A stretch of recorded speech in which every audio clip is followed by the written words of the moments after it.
The president of Venezuela, Nicolás Maduro, welcomed Maikelys Espinoza and her family on Wednesday at the Miraflores Palace after she was rescued from kidnapping by the Trump administration. The Uruguayan people bid farewell to former President José Pepe Mujica, accompanying the leader's funeral procession to the Legislative Palace. While visiting Qatar, the President of the United States, Donald Trump, and the Qatari Emir confirmed the signing of several bilateral agreements to boost defense and trade ties. Hello and welcome to From the South. I'm Alejandra Garcia from teleSUR Studios in Havana, Cuba. We begin with the news.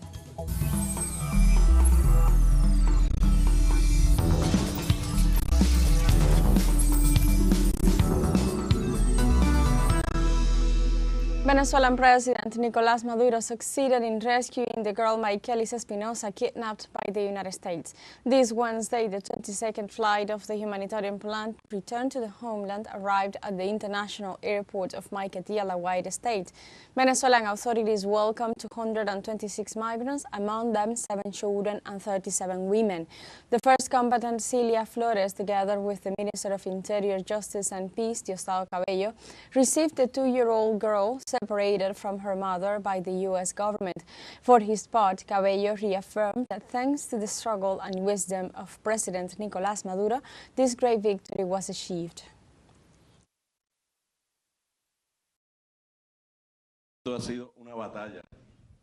It has been a battle of wits with Nicolás Maduro and the team appointed by Jorge Rodríguez. It is a battle that we have won every day, and today we can celebrate victory as Maikelys returns to our homeland. During the reception of a new group of Venezuelan migrants, Diosdado Cabello criticized the United States for failing to comply with the list of Venezuelan nationals repatriated to their country. A list has been sent from the United States in advance. It contains the names of 226 Venezuelans, including 7 children and 37 women. I am saying this because we have been constantly receiving lists that do not correspond with the passengers or the quantities or names of those arriving in Venezuela.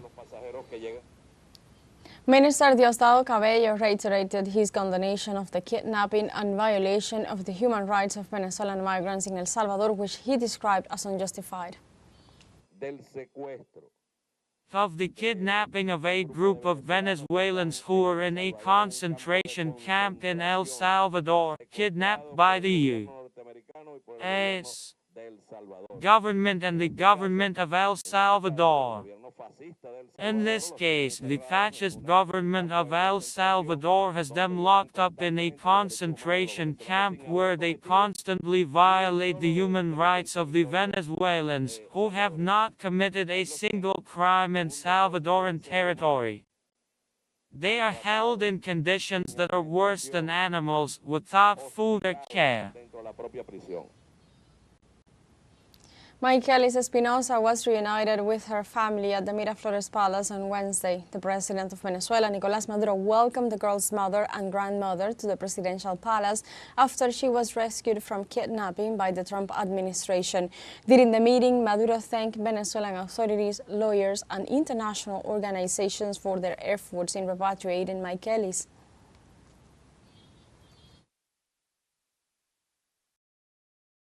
Agradecer, a los abogados, a los movimientos de derechos civiles y de derechos de los migrantes. I would like to thank the lawyers, the United States civil and migrant rights movements, and Venezuela's human rights defenders for their coordination.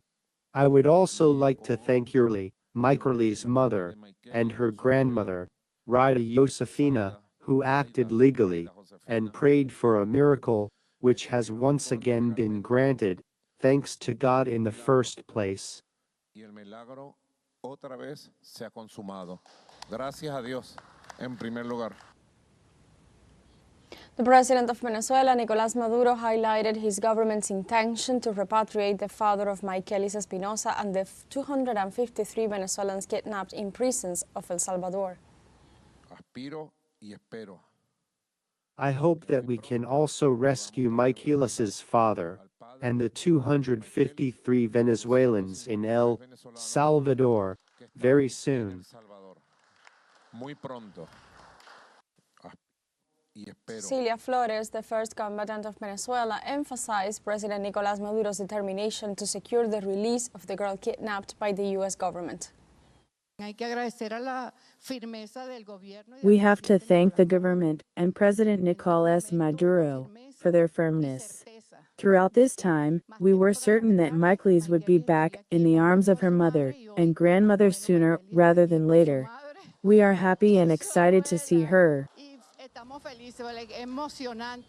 The Uruguayan people bid farewell to former President José Pepe Mujica, accompanying the leader's funeral procession to the Legislative Palace, headed by President Yamandu Orsi and with the participation of several of his cabinet members.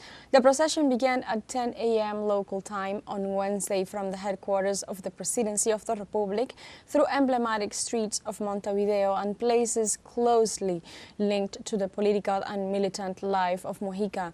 The body of the former head of state will be laid to rest in the hall of the lost steps of the Legislative Palace, when citizens will be able to enter to pay their respects during a 36-hour public wake. In addition, world leaders are expected to arrive in Montevideo to attend the burial. Mujica's passing has greatly impacted Uruguayan citizens, with the government decreeing a 3-day mourning period from May 14th until Friday, May 16th.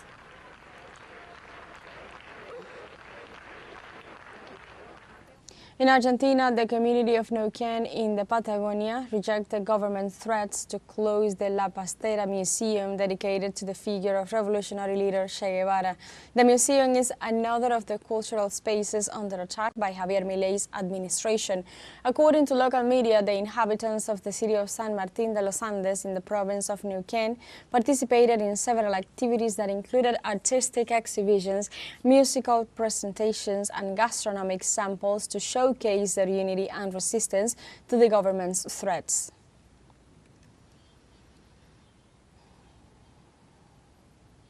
In Panama, social and trade unions organizations continue the indefinite strike in rejection of the privatization of Social Security against the police repression. The Teachers and Association of Panama denounced that in provinces such as Cocle, Colón, and Chiriquí, dozens of teachers and construction workers were detained during the protests. In this context, the Single National Union of Construction Workers condemned the lack of commitment of President José Raúl Mulino to dialogue to achieve a resolution of the conflict. Soundtracks called on the Panamanian people to participate and continue mobilized to defend their rights as enshrined in the Constitution.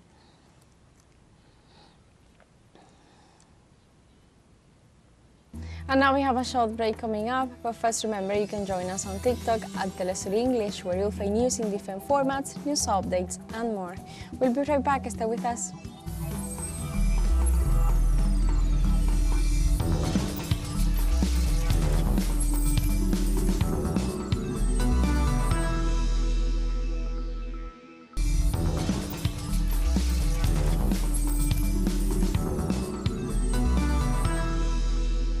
Welcome back to From the South.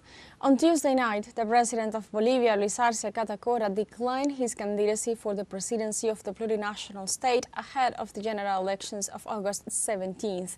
During his announcement, the Bolivian head of state asserted that he will not be a factor in the division of the popular vote and will not facilitate the implementation of a fascist right-wing project. At the same time, he referred to the extreme polarization in the electoral scenario and the need to face the neoliberal model, ratifying that unity is the only way to save the state. Furthermore, Arce reaffirmed his commitment to defending the plurinational state, sovereignty and social justice, assuring that he will continue fighting from any space to guarantee the continuity of the revolutionary project.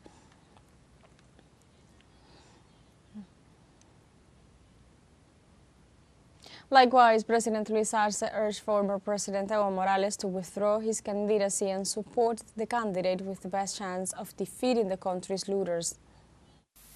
Propongo, compañeras y compañeros, Comrades, I propose the broadest unity of the left social organizations and the people in general in a comprehensive program to advance and unite behind the candidate with the greatest chance of defeating Bolivia's plunderers.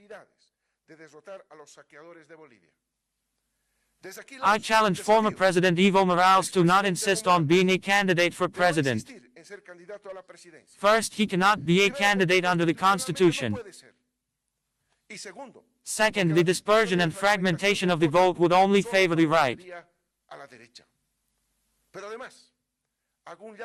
However, I also call on Comrade Ander Nico Rodriguez and the rest of the popular and democratic forces to assume the challenge of thinking and acting in terms of unity and working tirelessly to deepen our revolution, as he spoke of in his proclamation in the city of Oruro.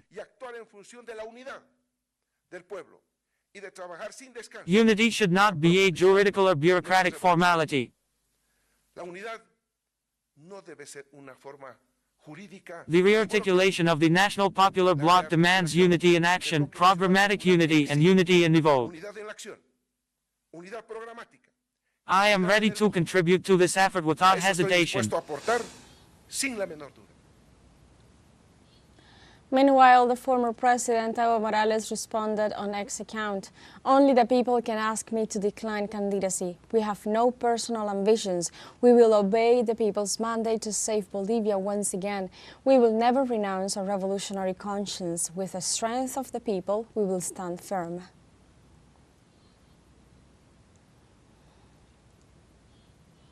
Meanwhile, on X, the president of the Bolivian Senate, Andrónico Rodríguez, said, "We reaffirm our commitment to true and transparent unity, built with the people, not through secret pacts or agreements made behind their backs." He also said, "Today, a radical change is necessary. Unfortunately, there have been excesses, abuse of power, corruption, imprisoned peasants, accusations, and incessant attacks." He continued, "The division of social organizations and the mobilizations for and against have eroded our organic political and institutional credibility, consequently leading us to a deep economic crisis. In this context, we will maintain our consistency and political coherence by sincerely calling for unity within the National Popular Bloc. We will appeal mainly to our organizations and social sectors rather than to a political leadership that has lost its connections to the grassroots."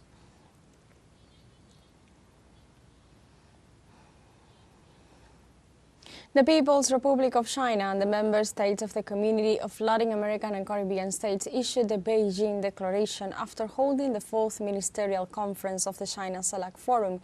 The final declaration states, "We celebrate the 10th anniversary of the official functioning of the China-America Forum. Over the past 10 years, both sides have upheld the principles of sovereign equality, mutual respect, openness, and pluralism." The document also explains that in the context of the changing international situation, the China-Latin America Forum has become one of the key platforms for deepening cooperation between China and the member states of the Latin American community.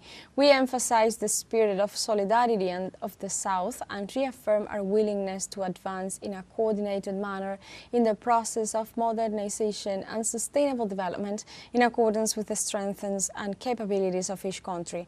The joint statement concludes with the following: "We express our satisfaction with the positive results of this meeting. The CELAC member states thank the people of the Republic of China for its efforts in organizing the conference," adding that "we have decided to maintain communications on holding the new session of the Forum of China and Latin America in 2028.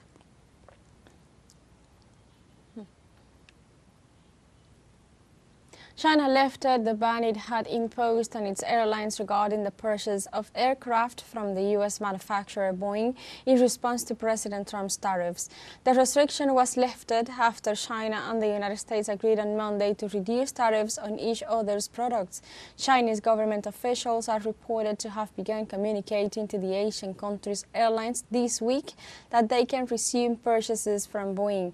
The airlines were authorized to choose their own terms and conditions for purchases of U.S.-made aircraft. Washington will reportedly cut levies on Chinese products from 145% to 30%, while Beijing will reduce them from 125% to 10%.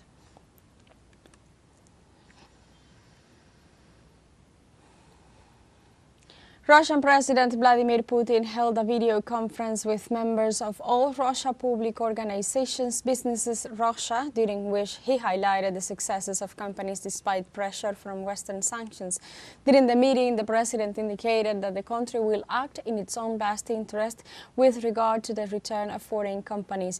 He also emphasized the importance of focusing on domestic companies' interests and creating joint ventures if they are unable to produce certain goods independently.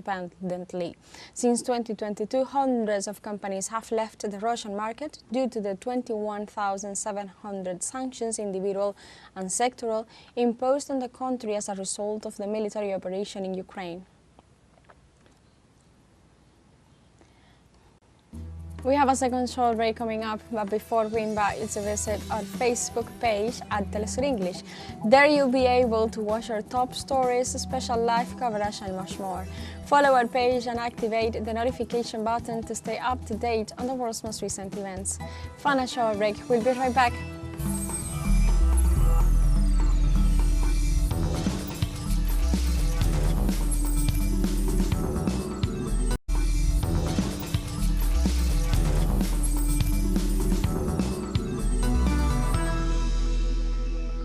Welcome back to From the South.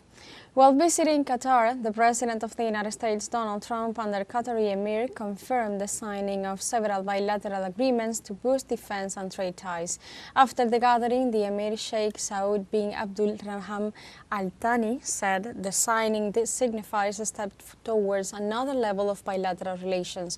For his part, Trump thanked Al Thani and said it had been a very interesting couple of hours discussing a wide range of topics of interest. The series of bilateral agreements signed include a deal for Qatar Airways' purchase of Boeing aircraft, which Trump said is for more than 160 jets worth over $200 billion. In addition, the nations signed a letter of intent on defense cooperation and a letter of offer and acceptance for MQ-9B unmanned aerial vehicles.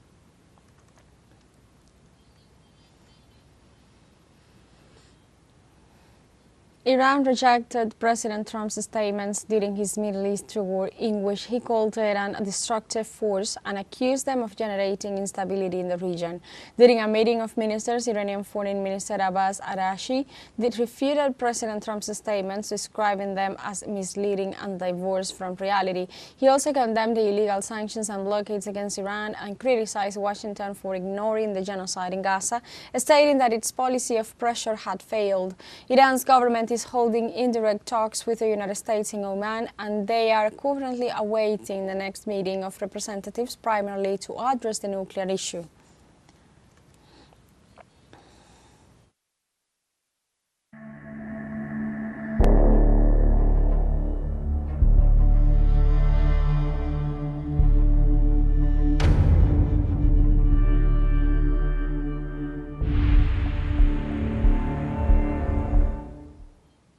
Palestinian authorities warned that 90% of Gazans suffer from lack of water as a result of the Israeli aggression.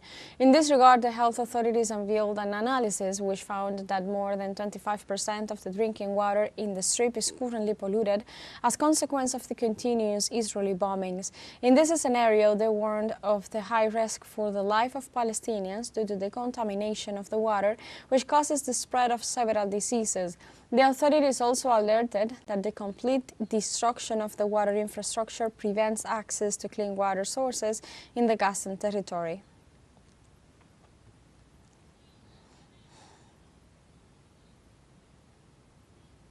Amid the consequences of the Israeli genocide, the death toll stands at 52,928, with at least 119,000 civilians wounded.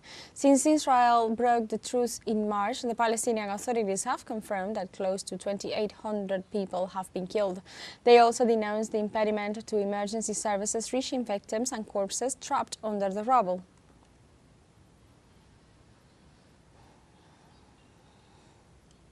In Israel, the impact of a missile fired from Yemen set off alarms in the region. More than 1 million Israelis fled to shelters. In view of the offensive by the Yemeni army, the Israeli Emergency Service reported that there are no records of death or serious injuries, although several people received medical attention for anxiety, stress, and minor injuries suffered while seeking shelter. Meanwhile, Yemen's armed forces launched another successful attack with a hypersonic ballistic missile against Ben Gurion airport. These actions come amid an escalation of attacks by Yemen against Israeli targets in support of the Palestinian cause and rejection of the genocide in the Gaza Strip.